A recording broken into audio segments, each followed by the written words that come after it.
好大的口气！真是不知天高地厚的家伙。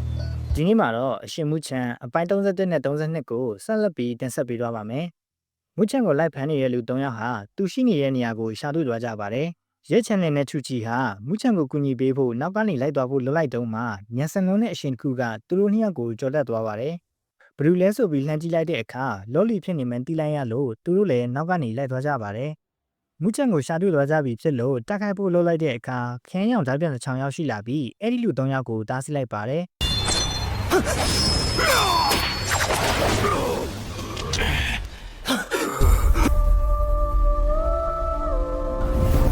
洛里，洛王，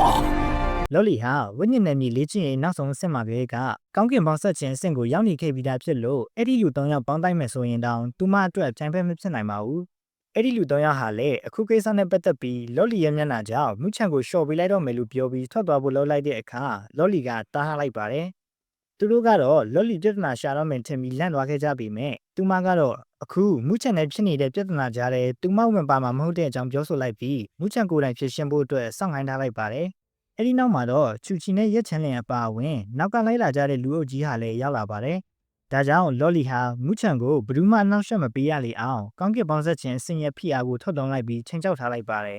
谁敢动一步，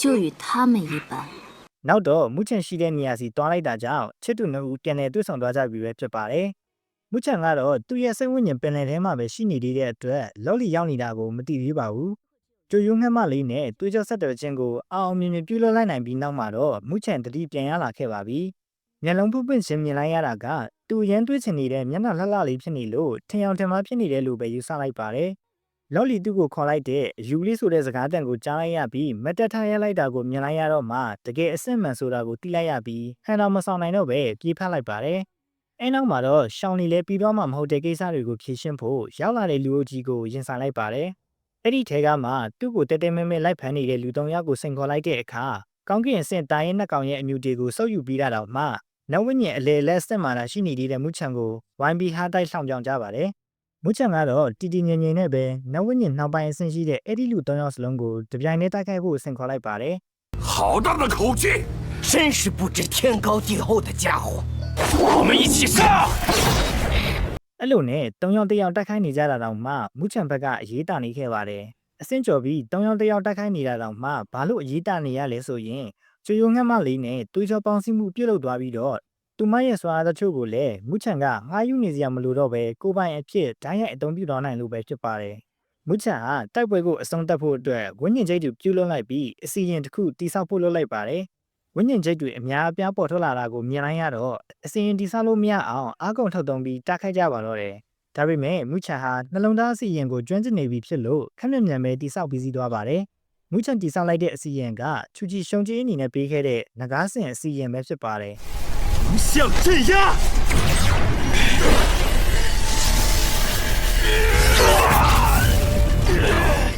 အဲ့ဒီလူ3ယောက်ရှုံးနေသွားပြီဖြစ်လို့ထွက်သွားဖို့လုံလိုက်တဲ့အခါမှာတော့လော်လီကအရှိကနေပိတ်ရက်ပြီးတားထားလိုက်ပါတယ်။မူချန်ကအဲ့ဒီလူ3ယောက်စီကနေဝိညာဉ်စွမ်းအားအမှတ်သားကိုရှုံကြီးအဖြစ်တောင်းယူပြီးမှသာထွက်သွားစေပါတယ်။ရဲချန်လင်နဲ့ချူချီလည်းမူချန်တို့နာရောက်လာပြီးမိတ်ဆက်ကြပါတယ်။ချူချီကလော်လီကိုရင်းရင်းနှီးနှီးခေါ်ပြီးနှုတ်ဆက်လိုက်ပေမဲ့လော်လီကတော့မှတ်မိပုံတော့မရပါဘူး 你还好吗？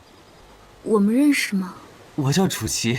是牧尘的同伴。 ။နောက်ဆုံးမှာတော့ချူချီလည်းရုပ်ကစိုးရှိနေတဲ့ပန်းလေးကိုလက်လျှော့လိုက်ပါတော့တယ်။မူချန်ဟာစောစောကတောင်းယူခဲ့တဲ့ဝိညာဉ်စွမ်းအားအမှတ်သားတွေကိုပြန်ခွဲဝေပေးပါတယ်။လော်လီကိုပေးတဲ့အခါမှာသူမကမယူဘဲညှင်းလိုက်ပြီးသူ့ရဲ့အမှတ်သားကိုထုတ်ပြလိုက်တဲ့အခါရှစ်မှတ်တောင်ရှိနေပြီဆိုတာသိလိုက်ရပါတယ်။ကောင်းကင်အဆင့်တာရဲ့နှစ်ကောင်ရဲ့အမြူတွေကတော့မျော်လင့်မထားတဲ့ကိစ္စတစ်ခုဖြစ်သွားလို့ခွဲမပေးနိုင်တော့တဲ့အတွက်နားလည်ပေးဖို့တောင်းပန်လိုက်ပါတယ်။အဲ့ဒီအခါမှာလော်လီကသူမမှရှိနေသေးတဲ့ကောင်းကင်အဆင့်ဝိညာဉ်သားရဲ့တစ်ကောင်ရဲ့အမြူတွေကိုရဲချန်လင်နဲ့တင့်တော်တယ်ဆိုပြီးထုတ်ပေးလိုက်ပါတယ်။အဲ့ဒီအမြူတွေဟာမြေကမ္ဘာသားရဲ့အဆင့်89နေရာမှာရှိတဲ့ဒဏ္ဍာရီမြင်းရဲ့အမြူတွေပဲဖြစ်ပါတယ်။ချူချီကိုတော့သူနဲ့ကညီမဲ့ကောင်းကင်အဆင့်ဝိညာဉ်သားရဲ့ကိုရှာပြီးအမဲလိုက်ပေးမယ်လို့ကတိပေးလိုက်ပါတယ်။ညရောက်လို့စကန်ချတဲ့နေရာကိုရောက်တဲ့အခါမှာတော့ချစ်သူနှစ်ဦးဟာစကားတွေပြောမကုန်နိုင်အောင်ဖြစ်နေကြပါတယ်။အဲ့လိုတွေပြောဆိုနေကြရင်ဝိညာဉ်နယ်မြေအကြောင်းကိုရောက်သွားတဲ့အခါမူချန်နဲ့တော့ခံလိုက်ရပြီးတော့လော်လီဟာကြီးရွှန့်ကိုအထိနာအောင်လုပ်ခဲ့တဲ့အတွက်ဝိညာဉ်နယ်မြေရဲ့တရပူကိုဝမ်ချင်းရွှန့်ဆိုတဲ့သူရသွားခဲ့တယ်ဆိုတာရဲ့ပ ပြီးတော့ကြီးရွှံ့ရဲ့နောက်လိုက်ရန်အောင်ဆိုတဲ့ကောင်ဟာလည်းဒီမြောက်ပိုင်းနဝဉ္ဉ္တန်တန်းကျောင်းကိုပဲရွေးချယ်ခဲ့တယ်ဆိုတဲ့အကြောင်းသိလိုက်ရပါတယ်။နောက်တစ်နေ့မနေ့ရောက်လို့ဝဉ္ဉ္အမှတ်သားအတွက်မဲလိုက်ကြတဲ့အခါပောက်ကရကိုဖြစ်လို့နေပါတယ်။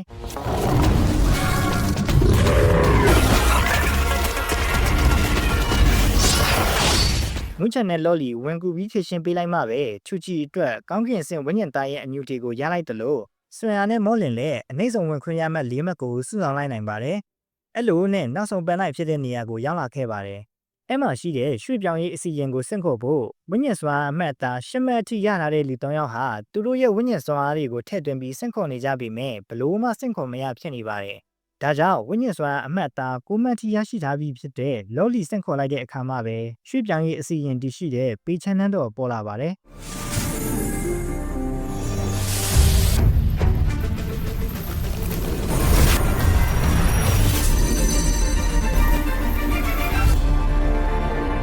အဲ့ဒီနောက်မှာတော့ဝဉ္ဉ္အမှတ်သား၄မှတ်နဲ့အထက်ရှိတဲ့လူတွေကိုပေချန်နန်းတော်လည်းဝင်ရောက်ကြဖို့ကြီးညာချက်ထွက်လာပါတယ်။တခြားသူတွေလည်းအတီးတီးဝင်သွားကြပြီဖြစ်လို့မူချန်တို့လည်းနောက်ကနေလိုက်ဝင်သွားကြပါတယ်။နန်းတော်ရဲ့ရင်မြေကွန်ရောက်တော့အယံလို့ခေါ်တဲ့အကြီးတန်းကျောင်းသူတယောက်စောင့်ကြိုနေခဲ့ပြီးရောက်လာကြတဲ့ကျောင်းသားကျောင်းသူအစ်စ်တွေကိုမွေးဆက်ကကျောင်းကချင်းမြင့်နဲ့ဝဉ္ဉ္တန်ဖိုးကတ်တွေကိုမျှဝေပေးပါတယ်။အဲ့ဒီကတ်မှာပါတဲ့ဝဉ္ဉ္တန်ဖိုးတွေဟာသူတို့ရရှိလာခဲ့တဲ့ဝဉ္ဉ္စွာအမှတ်သားလိုက်သတ်မှတ်ပေးထားတာဖြစ်ပါတယ်။အဲ့ဒီဝဉ္ဉ္တန်ဖိုးတွေကဘလို့အတုံးဝင်လာမှလဲဆိုရင်တိုင်းကျစ်စံတွေအစီရင်မြေပုံတွေဒါမှမဟုတ်ရှားပါဝဉ္ဉ္သားရဲ့တွေရဲ့အမြူတွေစသဖြင့်ကိုလိုချင်တဲ့ကြင်ကြံရဲ့အရင်မြစ်တိုင်းကိုလဲလှယ်လို့ရပါတယ်။ဘာပဲလို့ဝဉ္ဉ္တန်ဖိုးနဲ့ရယူနိုင်မှာပဲဖြစ်ပါတယ်။ဒါဆိုရင်ဒီလောက်အတုံးဝင်တဲ့ဝဉ္ဉ္တန်ဖိုးကိုဘလို့နည်းနဲ့ရယူစုဆောင်နိုင်မလဲဆိုရင်ကျောင်းကပေးထားတဲ့လောက်ဆောင်ရေးတာဝန်တွေကိုပြီးမြောက်အောင်ဆောင်ရွက်တာဖြစ်ဖြစ်ဝဉ္ဉ္သားရဲ့တွေကိုအမဲလိုက်ပြီးသူတို့ရဲ့အမြူတွေနဲ့လဲယူတာဖြစ်ဖြစ်ဒါမှမဟုတ်ကျောင်းသားအချင်းချင်းလဲစိတ်ကြိုက်အယောင်းဝယ်ပြုလုပ်ရင်းဖြစ်ဖြစ်စုဆောင်နိုင်မှာပဲဖြစ်ပါတယ်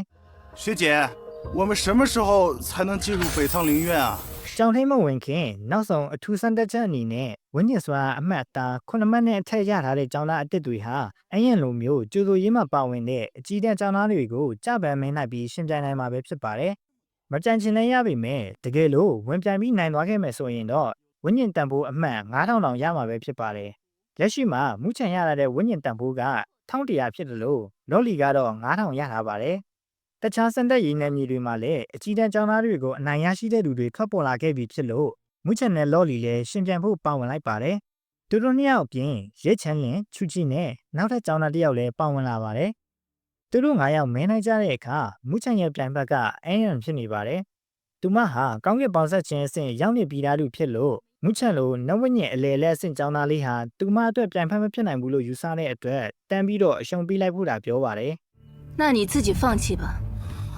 你赢不了我，你们之中也只有他能与我一战。”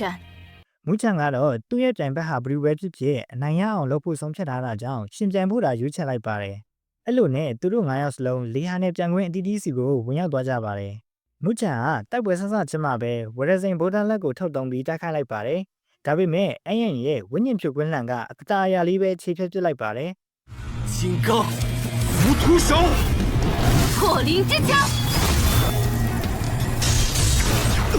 မူချန်ဟာနောက်တစ်မျိုးပြောင်းပြီးအစီရင်ဆရာအနေနဲ့တိုက်ခိုက်ဖို့လုပ်ပါတယ်။အန်ရန်ကဝဉ္ဉ္ကျဲတွေကိုမြင်လိုက်ရပြီးအရေးအတွက်ရလဲအစစ်နဲ့ဝဉ္ဉ္အစီရင်မှန်တိလိုက်ပါတယ်။ဒါကြောင့်မူချန်ကိုအစီရင်တိဆောက်ချိန်မပေးဘဲတိုက်ခိုက်ဖို့လုပ်လိုက်ပါတယ်။ဒါပေမဲ့ထင်မှတ်မထားလောက်အောင်မူချန်ရဲ့အစီရင်တိဆောက်နေချိန်ဟာအရန်ကိုမြန်ဆန်နေခဲ့ပြီးငကားစင်အစီရင်ထွက်ပေါ်လာခဲ့ပါတယ်။အဲ့ဒါကိုရင်ဆိုင်ဖို့အန်ရန်ကဝဉ္ဉ္ချိုလက်ဝါးကိုထုတ်တုံးလိုက်တဲ့အခါငကားစင်အစီရင်ဟာလည်းဖိနှိပ်ခံလိုက်ရပါတယ်။အန်ရန်ကတူမလိုမျိုးကောင်းကင်ပေါင်းဆက်ခြင်းအဆင့်ကိုရှင်ပြိုင်ခြင်းရင်အဆင့်3အစီရင်ဆရာဖြစ်လာမှလာခဲ့ဆိုပြီးခက်နိုင်နေလေးပြောလိုက်တာကြောင့်မူချန်လည်းမခံချင်စိတ်ဖြစ်သွားပြီးအစီရင်ရဲ့အင်အားကိုအစွမ်းကုန်ထုတ်တုံးလိုက်တဲ့အခါဝဉ္ဉ္ချိုလက်ဝါးကိုပြန်လည်တွန်းလှန်နိုင်သွားခဲ့တယ်လို့အန်ရန်ကိုလည်းမူချန်ဟာအထင်သေးလို့ရတဲ့သူမဟုတ်ဘူးဆိုတာကိုသိသွားစေပါတယ်။အဲ့နောက်မှာတော့တူမလည်းအတီတိုက်ခိုက်လာခဲ့ပြီဖြစ်လို့ငကားစင်အစီရင်ဟာလည်းတစ်ချက်တည်းနဲ့ဖြိုဖျက်ခံလိုက်ရပါတယ်။တစ်ဖက်မှာတော့လော်လီဟာတူမရဲ့ပြိုင်ဖက်အကြီးတန်းကျောင်းသားကိုလွယ်လွယ်နဲ့အနိုင်ယူသွားခဲ့ပါတယ်။ချူချီနဲ့ရဲ့ချန်လင်ကတော့သူတို့ရဲ့ပြိုင်ဖက်အတီးတီးကိုမရှင်နိုင်ခဲ့ပဲအရှုံးပေးလိုက်ရပါတယ်။လော်လီအပါအဝင်အပြင်မှာရှိနေကြတဲ့ကျောင်းသားတွေဟာလည်းတယောက်တည်းကျန်တော့တဲ့မူချန်ရဲ့တိုက်ပွဲကိုစိတ်ဝင်စားကြည့်ရှုနေကြပါတယ်။မူချန်ကတော့အချိန်ကြာလာတာနဲ့အမျှအန်ရင်ရဲ့တိုက်ခိုက်မှုတွေကိုခုခံဖို့တောင်ခက်ခဲလာခဲ့ပါတယ် ဒါကြောင့်တွေးကြောဆက်တွယ်မှုကနေတဆင့်ကျိုယိုရဲ့စွမ်းအားတွေကိုငှားသုံးဖို့ဖြစ်လာရပါတော့တယ် 九幽，我需要开启血脉炼基的力量。随便你。 အဲ့နောက်မှာတော့မူချန်ရဲ့တက်ခိုက်စွမ်းအားအရှိန်နဲ့ခုခံနိုင်မှုတွေဟာအရင်ကတည်းပိုပြီးအားကောင်းလာတာကိုတွေ့လိုက်ရပြီးအယံကိုလက်ရည်တူရှင်ပြိုင်လာနိုင်ခဲ့ပါတယ်။သူမကဝင်းညင်ချွေလာဝါကိုထပ်ပြီးထောက်တောင်းလိုက်တဲ့အခါမူချန်ကလည်းကျိုယိုရဲ့မိတော့စွမ်းအင်ကိုတုံးပြီးခြေပြစ်ပစ်လိုက်ပါတယ် 那是什么火？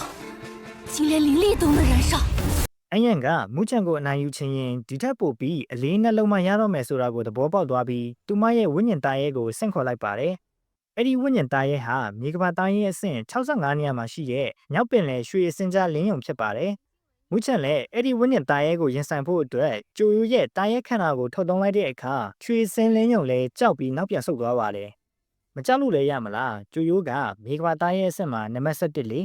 အယံကသူမရဲ့ဝင်းညင်သားရဲကိုအတင်းတက်ခတ်ခံလိုက်ပေမဲ့ကျိုယိုကိုလုံးဝမရှင်နိုင်ခဲ့ပဲအရှုံးပေးလိုက်ရပါတော့တယ်။